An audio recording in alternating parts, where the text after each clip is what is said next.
Hello and नमस्कार दोस्तों, मैं हूँ स्मृति। आज का लेक्चर मैं ले रही हूँ क्योंकि सर थोड़े बिजी थे। तो आज हम काफ़ी इम्पॉर्टेंट और interesting articles from different newspaper discuss करने वाले हैं, ना कि सिर्फ और सिर्फ हिंदू से। तो पहला आर्टिकल है हमारा इंडिया और यूएस के बीच में जो ट्रेड डील होने वाली थी ना, जो अभी पोस्टपोन कर दी गई है, उससे रिलेटेड। दूसरा आर्टिकल है अबाउट सोशल मीडिया, यानी कि यूएस में एक टर्निंग ट्रायल केस हुआ है, तो उसके बारे में हम पढ़ेंगे। थर्ड है सुब्बा राव जी ने एक आर्टिकल लिखा था अबाउट आईएएस ऑफिसर्स, कि कैसे आईएएस ऑफिसर्स को फील्ड पर जाना चाहिए एंड क्या क्या वैल्यूज़ निकल के आती हैं उससे, तो उससे रिलेटेड ये आर्टिकल है। तो बिना देरी करे आज हम अपना डिस्कशन को स्टार्ट करते हैं। आज हमारा फर्स्ट आर्टिकल है US India bilateral trade agreement से रिलेटेड। ये जो अग्रीमेंट है ना, इससे यूएसए इंडिया के मार्केट को dumping ground of GM crops, जो जीएम क्रॉप्स है ना, उसका डंपिंग ग्राउंड बनाना चाहता है इंडिया को। तो उससे क्या प्रॉब्लम होगी, क्या डिस्ट्रेस क्रिएट होएगा हमारे एग्रीकल्चरल मार्केट में, फार्मर्स को क्या डिस्ट्रेस होएगा, ये सारी चीज़ें हम इस आर्टिकल में बहुत बढ़िया ढंग से समझेंगे।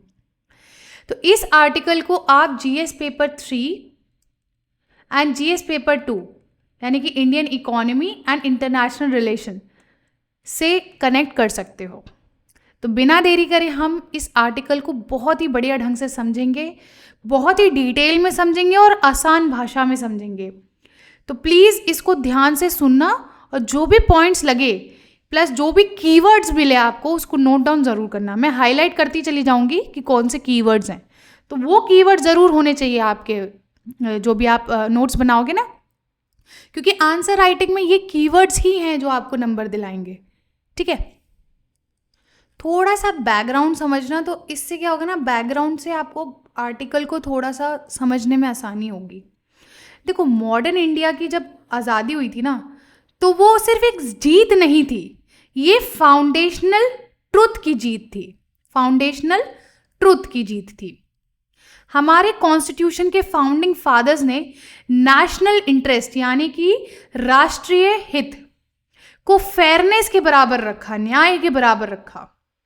तो जो बायलैटरल ट्रेड अग्रीमेंट्स होते हैं ना, इनका सिंपल सा एक रूल होना चाहिए भाई, ऐसी डील होनी चाहिए जो आम जनता को फायदा पहुंचाए। क्या होना चाहिए? जो आम जनता को फायदा पहुंचाए। ये इस रूल पे सारी जितनी भी डील्स है, बायलैटरल डील्स, इस पे ही निर्भर होना चाहिए। ठीक है, इंटरनेशनल गुडविल या फिर दोस्ती दिखाने के लिए ना, ये जो जनता का हित है इसको कॉम्प्रोमाइज नहीं करना चाहिए। तो अभी ना यूएस और इंडिया के बीच में क्या हो रहा है, एक बायलैटरल ट्रेड अग्रीमेंट हो रहा है।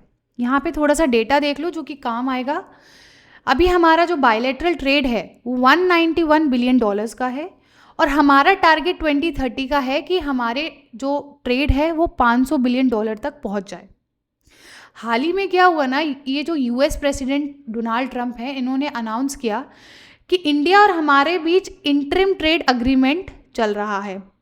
लेकिन इसकी जब डिटेल्स मांगी गई तो उन्होंने बोला ये जो अग्रीमेंट है ये सीक्रेट है। और फिर जब इंडियंस ऑफिशियल से पूछा गया तो उन्होंने भी चुप्पी साध ली। उन्होंने बोला अभी ये जो अग्रीमेंट है ये फाइनलाइज हो रहा है, फाइनलाइजिंग स्टेज पे है। तो दोनों साइड से क्लियर ही नहीं हो पा रहा था कि भाई ये अग्रीमेंट कह क्या रहा है। अब इस कारण यहाँ पे आता है एक बढ़िया सा ट्विस्ट। ट्विस्ट क्या है? देखो, ट्विस्ट ये है कि यूएस के सुप्रीम कोर्ट ने एक वर्डिक्ट दिया। क्या वर्डिक्ट दिया? कि ये जो टैरिफ लगाने की पावर है, यानी कि जो इंपोर्ट टैक्स लगाने की पावर है ना, वो ट्रंप यानी कि प्रेसिडेंट के पास है ही नहीं। यूएस प्रेसिडेंट के पास पावर है ही नहीं। वो किसके पास पावर है? यूएस कांग्रेस यानी कि पार्लियामेंट के पास पावर है, ना कि प्रेसिडेंट के पास पावर है। अब ये जो वर्डिक्ट था ये काफ़ी इंपॉर्टेंट वर्डिक्ट हुआ। उसके बाद दोनों देशों ने, इंडिया और यूएस ने, इस जो अग्रीमेंट को पोस्टपोन कर दिया। बट जो प्रेसिडेंट डोनाल्ड ट्रंप हैं उन्होंने बोला कि इस वर्डिक्ट का हमारे इस अग्रीमेंट पे कोई असर नहीं पड़ेगा। लेकिन ना इंडिया और यूएस के बीच में एक टसल है। अब ये टसल क्या है भाई, मुद्दा क्या है इस टसल का? देखो, टसल सिंपल सी ये है कि कोई भी ट्रेड डील जो है वो गिव एंड टेक रिलेशनशिप पे चलती है, ठीक है। यूएस क्या चाहता है? यूएस चाहता है कि इंडिया अपने एग्रीकल्चरल सेक्टर के लिए दरवाजे खोल दे, कि अमेरिकन चाहते हैं कि हम तुम्हारे यहाँ एग्रीकल्चर प्रोडक्ट्स को सस्ते में बेचें, ठीक है। तो जो यूएस पार्लियामेंट है इस चीज़ के लिए प्रेशर बना रहा है। वो अपना मेज़, वीट, सोयाबीन, पल्सेस, आलमंड्स और जितने भी डेयरी प्रोडक्ट्स हैं वो इंडिया में बेचना चाहता है। लेकिन अब इंडिया क्या चाहता है भाई? देखो, इंडिया कहता है कि हम आपको डिफेंस के लिए, क्लीन एनर्जी के लिए, क्रूड ऑयल के लिए, एलएनजी, इथेनॉल, सिविल एविएशन के लिए मार्केट देंगे, लेकिन बदले में यूएस हमारे इंडियन गुड्स पर टैरिफ कम करे। अब थोड़ा सा मैं आपको टैरिफ के बारे में बता देती हूँ कि टैरिफ एक्चुअली वर्क कैसे करता है। टैरिफ को आप ऐसे समझ लो, इम्पोर्ट टैक्स है। मान लो अगर हम कपड़े बेचते हैं वहाँ पे यूएस में, तो कपड़ों पे अगर हम टैरिफ कम करेगा, मतलब यूएस हमारा टैरिफ कम करेगा कपड़ों पे, तो हमारे कपड़े वहाँ सस्ते बिकेंगे, तो हमारा क्या, एक्सपोर्ट बढ़ेगा। ये क्लियर हुआ कॉन्सेप्ट आपको टैरिफ का? अब यहाँ पे ना एक और बात है, इंडिया ना अपने एग्रीकल्चर सेक्टर पे कॉम्प्रोमाइज़ करने को तैयार नहीं है। वो क्योंकि हमारे, आप जानते हो, फार्मर्स लाइव्स ऑलरेडी डिस्ट्रेस में चल रही है, उनके पास वैसे ही इनकम बहुत कम है, इतनी सारी स्कीम्स चला रखी हैं जिससे उनको उभारा जाए इस चीज़ से। तो अगर हम यूएस का मार्केट, मतलब यूएस का इंडियन मार्केट हम ओपन कर दें यूएस के लिए, तो हमारे फार्मर्स और ज़्यादा डिस्ट्रेस में आ जाएंगे। तो यही है अगला जो मैं समझाने जा रही हूँ कि threat of dumping and farmer distress. यहाँ समझो डंपिंग का क्या मतलब होता है। जब एक देश अपना सामान दूसरे देश में बहुत सस्ते दाम पर बेचता है, उसे हम क्या कहते हैं, डंपिंग। इससे लोकल मार्केट जो है ना वो बर्बाद हो जाता है। अब यूएस फार्मर्स और इंडियन फार्मर्स एक लेवल प्लेइंग फील्ड पर नहीं है, यानी कि अगर हम यूएस फार्मर्स और इंडियन फार्मर्स की बात करें ना, तो अच्छा खासा डिफरेंस देखा जाता है। अब हम यहाँ बात कर लेते हैं यूएस फार्मर्स और इंडियन फार्मर्स की। यूएस फार्मर्स में क्या है ना, यूएस गवर्नमेंट अपने फार्मर्स को भारी सब्सिडी देती है, तो ये एक प्लस पॉइंट हो गया यूएस फार्मर्स के पास। उनका इंफ्रास्ट्रक्चर है वो भी टॉप क्लास है, इसीलिए उनका जो कॉस्ट ऑफ प्रोडक्शन है ना वो काफ़ी कम है, तो यहाँ पे उनको बहुत ज़्यादा बेनिफिट मिल जाता है। यही अगर हम बात करें इंडियन फार्मर्स की, तो हमारे यहाँ जो भी इनपुट्स हैं, जैसे सीड्स हो गए, इलेक्ट्रिसिटी हो गई, वाटर हो गया, बिजली, बीज, पानी, ये सब महंगा है, तो किसान पहले से ही डिस्ट्रेस में है। अगर यूएस अपना सस्ता अनाज यहाँ बेचेगा तो इंडियन किसान कंपीट ही नहीं कर पाएगा। जब मार्केट में वो बेचने जाएगा ना तो कंपीट ही नहीं कर पाएगा। तो आर्टिकल बताता है कि यूएस का नियरली 18% एग्रीकल्चरल प्रोडक्ट जो है एक्सपोर्ट होता है। तो यूएस फार्मर्स को कंपैरेटिव एडवांटेज है सब्सिडीज का, जो कि हमारे यहाँ अभी इतना नहीं है। इंडिया में क्या है ना, इंडिया की 50% से ज़्यादा पॉपुलेशन अभी भी एग्रीकल्चर पे डिपेंडेंट है, तो हम यूएस की सब्सिडी के आगे compete नहीं कर सकते, ये एक सच्चाई है। अब यहाँ पे ना एंट्री होती है किसकी, WTO की। WTO इंडिया पे प्रेशर डाल रहा है। कैसा प्रेशर? देखो, वो चाहता है कि इंडिया अपनी सब्सिडीज को कम करे।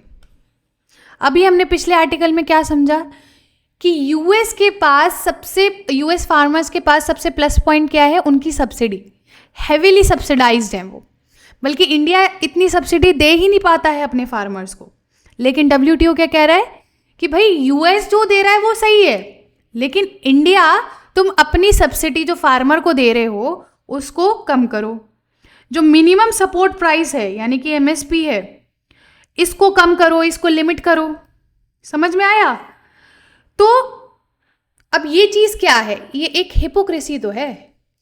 जो देश के ऑलरेडी डेवलप्ड है और वो अपने फार्मर्स को इतना बेनिफिट दे रहा है, तुम उसको कुछ नहीं कह रहे, लेकिन जो देश बेचारा अपने फार्मर्स को आगे ले जाना चाह रहा है, जो ऑलरेडी डेवलपिंग स्टेज पे है, उसको तुम कह रहे हो नहीं नहीं नहीं नहीं, तुम तो ज़्यादा दे रहे हो, तुम्हें कम करना चाहिए।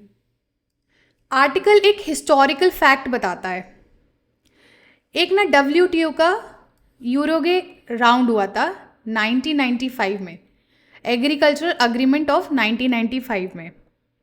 ये क्या कहता है, ये अग्रीमेंट जो है ना वो हेविली बायस्ड है। ये डेवलप्ड कंट्रीज जैसे कि US को फेवर करता है और डेवलपिंग कंट्रीज जैसे इंडिया को नुकसान पहुंचाता है। US की फार्म से सब्सिडी आज भी सबसे ज़्यादा हाई है, पर WTO हमारे MSP पे सवाल उठाता है। तो ये क्या है, जैसे अभी मैंने बताया, ये ग्लोबल हिपोक्रेसी है। तो ये कीवर्ड जो भी यूज़ कर रही हूँ ज़रूर लिखना। थोड़ा सा कॉन्सेप्ट को समझ लो तुम। देखो, अम्बर बॉक्स, ब्लू बॉक्स और ग्रीन बॉक्स, ये WTO सब्सिडी बॉक्स होते हैं। एम्बर बॉक्स वो होता है, उसमें वो सब्सिडीज़ आती हैं जो ट्रेड डिस्टॉर्टिंग होती है, यानी कि WTO चाहता है कि ये ट्रेड को डिस्टॉर्ट करेंगी, इसीलिए इस सब्सिडी को कम करो। ब्लू बॉक्स क्या होता है, ब्लू बॉक्स में वो सब्सिडीज़ आती हैं जिनमें ना प्रोडक्शन की जो लिमिट, मतलब प्रोडक्शन में लिमिट लगाने को कहा जाता है, मतलब एक कंडीशनल होती है, बीच वाली चीज़ होती है कि हाँ चल जाएगा, थोड़ा बहुत कट कर दो, ठीक है। और ग्रीन बॉक्स क्या होता है, जिसमें बिल्कुल भी ट्रेड डिस्टॉर्ट नहीं होता है, वो सब्सिडीज़ अलाउ होती हैं। तो WTO ने जो इंडियन सब्सिडीज़ हैं और जो MSP है वो किस में रखा है, एम्बर बॉक्स में रखा है। It's a global hypocrisy. एक फैक्ट बताती हूँ मैं आपको, जो इंडियन सब्सिडीज़ है ना या फिर MSP, ये ना फूड सिक्योरिटी का सबसे बड़ा हिस्सा है। और जो फूड सिक्योरिटी है वो हमारे लिए एक नेशनल सिक्योरिटी है। यानी कि अगर कोई हमसे कह रहा है कि तुम अपनी सब्सिडी कम करो या MSP पे लिमिट लगाओ, तो ये हमारा क्या है, नेशनल सिक्योरिटी का मुद्दा है। हम अपनी फूड सॉवरेनिटी पे कॉम्प्रोमाइज़ नहीं कर सकते हैं। तो ये कुछ कीवर्ड्स हैं जिसको आपको याद रखना पड़ेगा, food security, national security and food sovereignty. तो इंडिया ना इन सब बातों को नहीं मान सकता है, और जो अगर इस डील में अगर ये सारी चीज़ें हों तो इंडिया को झुकना नहीं चाहिए। आप सब जानते होंगे कि इंडिया ने ना अभी जो जेनेटिकली मॉडिफाइड क्रॉप्स है ना वो अलाउ ज़्यादा नहीं कर रखे हैं, ठीक है। तो US क्या चाहता है, US इंडिया में GM क्रॉप्स को बेचना चाहता है। अब इंडिया ने करंटली इनको अलाउ नहीं कर रहा, क्यों? सबसे बड़ा रीज़न है हेल्थ हज़ार्ड्स। आर्टिकल कहता है कि इनका लॉन्ग टर्म टॉक्सिसिटी टेस्ट होना ज़रूरी है। वर्ड को ध्यान रखना, लॉन्ग टर्म टॉक्सिसिटी टेस्ट, ठीक है। इंटरजेनरेशनल इफ़ेक्ट्स हैं इनके, इसका आने वाली पीढ़ियों पर क्या असर होगा हमें अभी भी नहीं पता है। तो ये वर्ड है कीवर्ड, इंटरजेनरेशनल इफ़ेक्ट्स, यानी कि इंटरजेनरेशन टॉक्सिसिटी। अभी हमको ये ही नहीं पता है कि आने वाली पीढ़ी पर क्या असर होने वाला है इसका। इसीलिए हेल्थ को हम कॉम्प्रोमाइज़ या अनदेखा नहीं कर सकते हैं। आर्टिकल ना अब बात करता है डेयरी कल्चरल क्लैश के बारे में। इसको थोड़ा सा समझते हैं कि भाई ये क्लैश है क्या एक्चुअली। देखो, US में जानवरों यानी कि काउज और जो कैटल्स हैं ना हमारी, इनको नॉन वेज फीड खिलाया जाता है, इनको नॉन वेज खाना खिलाया जाता है, जैसे ब्लड मील, बोन मील। लेकिन इंडियन सिस्टम में क्या है, हम स्ट्रिक्टली हम कैटल को वेजिटेरियन फीड ही खिलाते हैं। तो अगर इंडिया US के डेयरी प्रोडक्ट्स को अलाउ करता है तो ये हमारी कल्चरल और रिलीजियस सेंसिटिविटीज़ यानी भावनाओं को हर्ट करेगा। तो ये जो आपका डेयरी का जो क्लैश है, डेयरी कल्चरल क्लैश, ये नॉन नेगोशिएबल है, यानी कि हमारे भावनाओं को सबसे ज़्यादा हर्ट यही करेगा। तो ये नॉन नेगोशिएबल हो गया है। देखो, दोनों देश है ना वो डोमेस्टिक इकोनॉमी, कमर्शियल इंटरेस्ट और कल्चरल इश्यूज को बैलेंस कर रहे हैं। यहाँ पे देखो एग्जीक्यूटिव ऑर्डर 14257 जो है, ये यूएस ने एक ऑर्डर पास किया है जिससे कुछ इंडियन फूड आइटम्स बैन कर दिए गए हैं। ये एक प्रेशर टैक्टिक है एक्चुअली। यूएस चाहता है कि इंडिया अपने एग्रीकल्चरल जो मार्केट है उसको ओपन करे, खोले, तो वो हमारे टेक्सटाइल्स, ज्वेलरी और लेदर पर टैरिफ कम करेंगे। ये मतलब ये वो कह रहे हैं कि तुम पहले खोलो, फिर हम तुम्हारे टेक्सटाइल वगैरह पे टैरिफ को कम कर देंगे। लेकिन जो ये जो सेक्टर्स है ना इंडियन टेक्सटाइल और ज्वेलरी वगैरह के, ये इसमें सबसे ज़्यादा जॉब्स हैं, तो वो हमें ब्लैकमेल करना चाह रहे हैं कि जिनमें तुम्हारे सबसे ज़्यादा जॉब्स हैं, अगर उनका एक्सपोर्ट बढ़ाना चाहते हो, जॉब्स को और क्रिएट करना चाहते हो, तो तुम अपना एग्रीकल्चर मार्केट जो है उसको ओपन करो। और एक और चीज़, यूएस क्या चाहता है, उसने ना एक पॉइंट कर रखा है इथेनॉल ट्रैप, यानी कि यूएस अपना सोयाबीन और कॉर्न इंडिया को इथेनॉल प्रोडक्शन के लिए बेचना चाहता है। पर इसका नुकसान क्या है, इंडिया के पास ऑलरेडी एनिमल फीड का सरप्लस है। अगर यूएस से इंपोर्ट होगा ये सब, तो हमारी डोमेस्टिक सप्लाई चेन ही डिस्टर्ब हो जाएगी, क्योंकि हमारे पास ऑलरेडी इसका सरप्लस है, तुम और ज़्यादा इसको भेज दोगे तो हमारी सप्लाई चेन क्या होगी, डिस्टर्ब हो जाएगी। समझ में आया? तो यहाँ पे ना आर्टिकल में ऑथर ने 5 मेजर टेक अवेज बोले हैं, यानी कि एक रेड फ्लैग जो है रेज किया है 5 पॉइंट्स को लेके। सबसे पहला है इनडायरेक्ट एक्सेस रिस्क। वो ये कहते हैं कि अगर ये इंटरिम डील हो जाती है तो ये यूएस को इनडायरेक्ट एग्रीकल्चर एक्सेस दे देगा, जो कि यूएस फार्मर्स के फेवर में होगा। दूसरा वो बोलते हैं जीएम क्रॉप का डेंजर है बहुत ज़्यादा हमारे हेल्थ पे, क्योंकि इसका जो इंटरजेनरेशनल टॉक्सिसिटी है ना, वो अभी हमें पता नहीं है, तो लॉन्ग टर्म रिस्क हो सकता है। तीसरा डेयरी का जो हमने अभी पढ़ा था कल्चरल क्लैश के बारे में, कि वहाँ के जो जानवर हैं वो नॉनवेज लेते हैं, यहाँ के जानवर वेज होते हैं, तो इंडियन रिलीजियस सेंटिमेंट जो है वो हर्ट होंगे। चौथा क्या है, बायस्ड डब्ल्यूटीओ फ्रेमवर्क, वो ऑलरेडी किसके फेवर में है, यूएसए यानी कि डेवलप्ड कंट्रीज़ के फेवर में है, तो इंडिया को उसका फेवर नहीं मिल पाएगा। पांचवा है लॉपसाइडेड नेगोशिएशंस, यानी कि अभी जो नेगोशिएशंस हैं वो सिर्फ यूएस फार्म प्रोडक्ट्स और बायोफ्यूल्स को पुश कर रहे हैं, इंडियन एक्सपोर्ट्स को सफिशिएंट एक्सेस मिल ही नहीं पा रहा है। तो जो आर्टिकल है वो कॉशियस यानी कि क्वेश्चन कर रहा है गवर्नमेंट को कि भाई तुम ध्यान रखना इन सारी चीज़ों को, तब जाके तुम डील को फाइनल करना। समझ में आया? कंक्लूजन क्या है? देखो कंक्लूजन सिंपल सी बात है, जैसे मैंने एक और बार जब लेक्चर लिया था तो एक कोट बोला था मैंने आपको, in international relations there are no permanent friends और permanent enemies, only permanent interest. तो यूएस अपनी इकोनॉमी और फार्मर्स को प्रोटेक्ट कर रहा है, तो हमें भी अपनी 50+ जो पॉपुलेशन है जो कि एग्रीकल्चर पे डिपेंडेंट है, उनका ध्यान हमें भी रखना है, उनको प्रोटेक्ट करना है।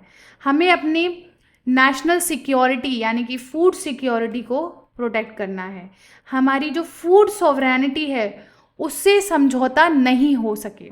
तो ये सारे कीवर्ड्स हैं, ये सारे इंपॉर्टेंट पॉइंट्स हैं आज के इस आर्टिकल के। अब चलते हैं हमारे नेक्स्ट आर्टिकल की तरफ। नेक्स्ट आर्टिकल है हमारा डिटॉक्सिंग इंस्टा ग्रेटिफिकेशन। ये सोसाइटी, गवर्नेंस, लॉ और एथिक्स का परफेक्ट ब्लेंड है, तो इसको बहुत ध्यान से सुनना। इसमें कुछ निटिग्रिटीज़ हैं जो आपको समझने की ज़रूरत है, तो अच्छे से सुनना इसको।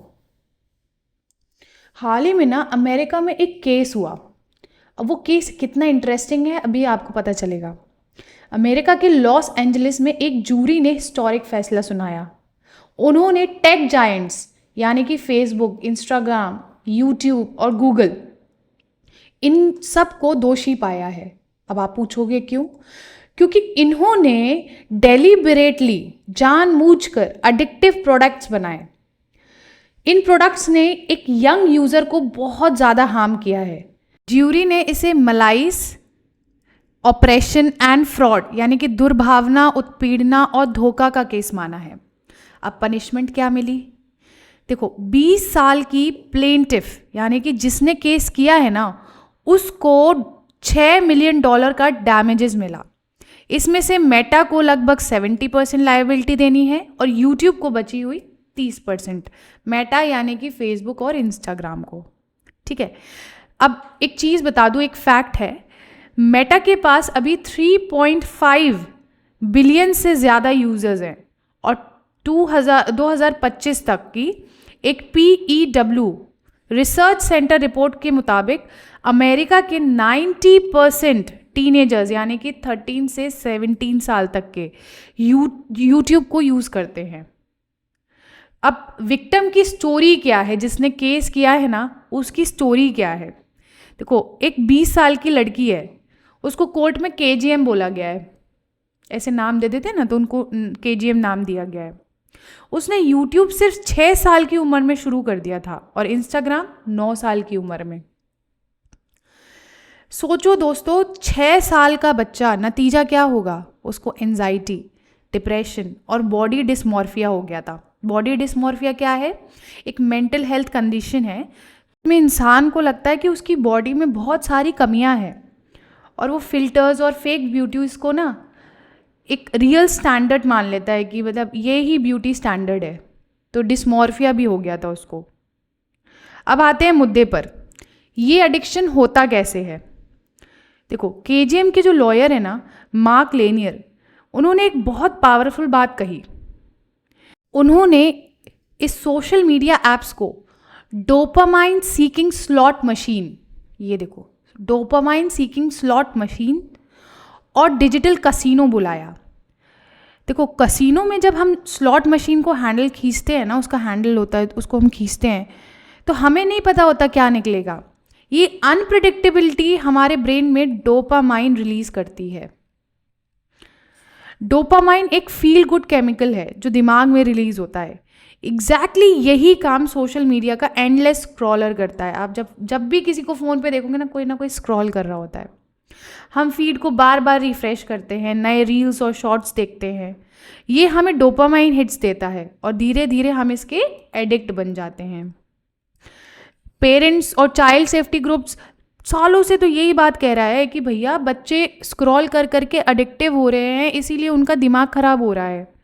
ठीक है, वो यही कह रहे हैं कि ये जो प्लेटफॉर्म्स है ये ईटिंग डिसऑर्डर्स और सेल्फ हार्म का कारण बन रहे हैं।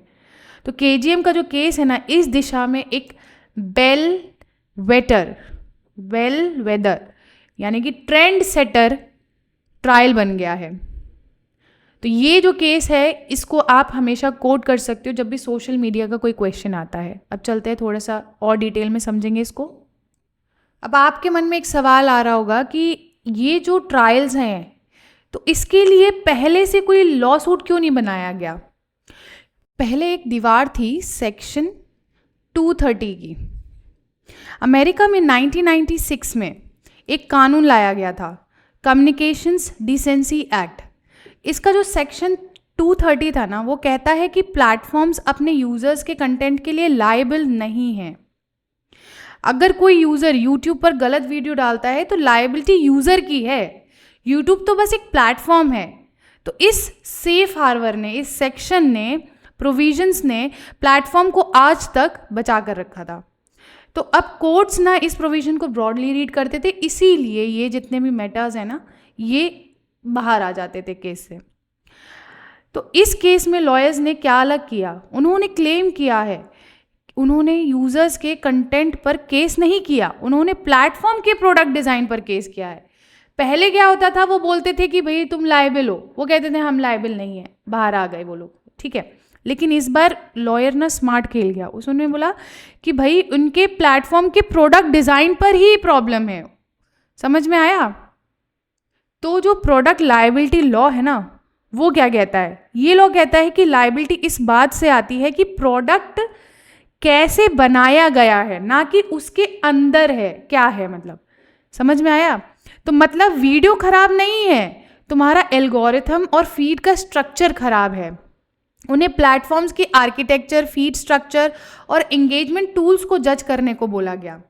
तो इस डिस्टिंक्शन ने इस केस को सेक्शन 230 के बाहर निकाल दिया। तो ये मास्टर स्ट्रोक हुआ ना। अब देखो कैलिफोर्निया में ये जो केस था ना, ये कैलिफोर्निया कोर्ट में था।